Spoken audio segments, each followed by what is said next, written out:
कधी सिग्नलवर, कधी मंदिराबाहेर, कधी गावातल्या एखाद्या रस्त्यावर आपल्याला काही माणसं दिसतात. विस्कटलेले केस, अंगावर फाटके कपडे, स्वतःशीच बोलणारी. आपण त्यांना वेडे म्हणून पुढे निघून जातो. पण खरं तर ती कोणाची तरी आई असते, कोणाचा तरी मुलगा असतो, कोणाचा तरी बाप असतो. फक्त मानसिक आजारामुळे ते त्यांच्या माणसांपासून दूर गेलेले असतात. अशा माणसांसाठी काम करतं मनोब्रह्मा फाउंडेशन. 2011 पासून आम्ही मानसिक आजार, व्यसनाधीनता आणि पुनर्वसन या क्षेत्रात काम करत आहोत.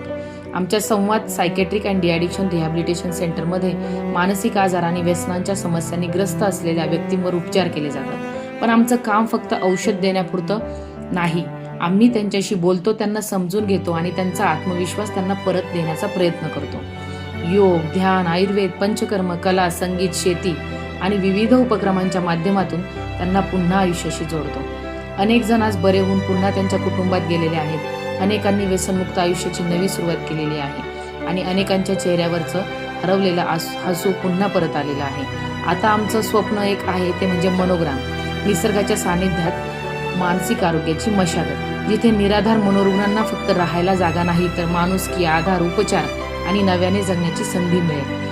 यासोबतच आम्ही शाळा, कॉलेज, गावं, उद्योग आणि समाजातील विविध घटकांमध्ये मानसिक आरोग्य आणि व्यसनमुक्तीबाबत जनजागृतीचं कामही करतो. कारण मानसिक आजार हा कुणाच्याही आयुष्यात येऊ शकतो आणि अशा वेळी गरज असते ती टीकेची नाही तर आधाराची.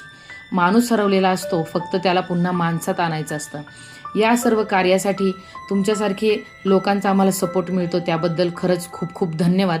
आणि हे मनोग्रामचं जे कार्य आहे, निराधार मनोरुग्णांना आधार द्यायचं, त्यांना आमच्या फॅमिलीमध्ये सामावून घ्यायचं, हे कार्य आमचं अविरतपणे चालू राहील. आज आमच्याकडे साधारण 40 ते 45 पेशंट्स आहेत. 200 ते 250 वेटिंगवर आहे. ह्या वेटिंगवर असलेल्या पेशंटसाठी जर आम्हाला काही करता आलं, त्यामध्ये तुमचा जर आम्हाला सहभाग मिळाला तर खूप मोठी मदत होईल. धन्यवाद. थँक्यू.